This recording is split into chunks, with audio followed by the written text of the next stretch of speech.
આરોપીનો આપઘાત ખાખી સામે સવાલ।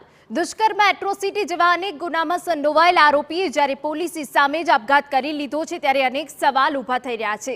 સંપૂર્ણ વિગતે વાત કરવી છે ત્યારે દુષ્કર્મ એટ્રોસિટી સહિતના અનેક ગુનાઓમાં સંડોવાયેલ આરોપીએ ખાખીની નજર સામે જ આપઘાત કરી લેતા ચકચાર મચી। ઘટના છે ગીર સોમનાથ પ્રભાસ પાટણ પોલીસ મથકની, જ્યાં આરોપી ઉમર જીકાણીએ કોર્ટમાં રજૂ કરીને પોલીસ પરત ગીર સોમનાથ આવી રહી હતી।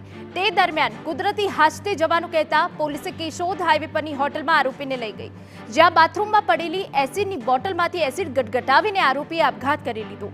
ઘટના બાદ આરોપીને નજીકની હોસ્પિટલમાં લઈ જવાયો, પરંતુ જીવ ન બચ્યો। દુર્ભાગ્ય કહો કે પછી ખાખીની ચૂક, પરંતુ આરોપીના હાથમાં એસિડની બોટલ ઝૂંટવી લીધા છતાં આરોપી આપઘાત કરવામાં સફળ રહ્યો।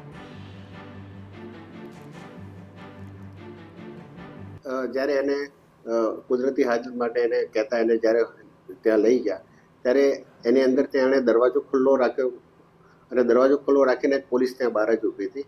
એ વખતે એણે ત્યાં જે એસિડનો બોટલ પડ્યો અને તાત્કાલિક એ પીવાનો પ્રયત્ન કર્યો। એ વખતે પોલીસે એના હાથમાંથી એને મારી અને છોડાવતા પોલીસે પણ કપાળના ભાગે અને મોંના ભાગે દાઝી ગયેલ છે।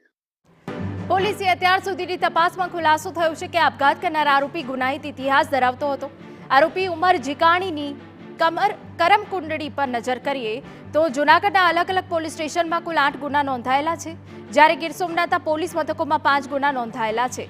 તો મૃતક આરોપી દરેક ગુનામાં એક સરખી મોડસ ઓપરેન્ડી ધરાવતો હતો, જેમાં તે ઠગાઈ, છેતરપિંડી, વિશ્વાસઘાત કરીને આર્થિક ફાયદો મેળવતો હતો।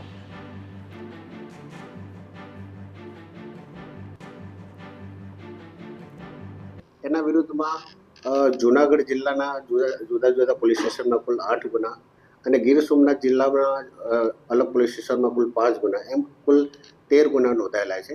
આ વ્યક્તિએ લગભગ બધા ગુનાઓમાં છેતરપિંડી અને ચીટિંગ કરી અને પોતે આર્થિક ઉપાર્જન મેળવતો હોવાનું ધ્યાને આવ્યું છે। જો કે ખાખીની હાજરીમાં આરોપીનો આપઘાત અનેક સવાલોને જન્મ આપનારો છે। સૌથી મોટો સવાલ એ સર્જાય કે હાઈવે પરની હોટલના બાથરૂમમાં એસિડ ક્યાંથી આવ્યું? શું આરોપીના આપઘાત પાછળ કોઈ ષડયંત્ર તો નથી ને? બાથરૂમનો દરવાજો ખુલ્લો હોવા છતાં કેમ કોન્સ્ટેબલને ખ્યાલ ન આવ્યો? શું આરોપીને પોલીસે હથકડી નહોતી પહેરાવી? જોવાનું એ રહે છે કે પોલીસ તપાસમાં સત્ય સામે આવે છે કે કેમ।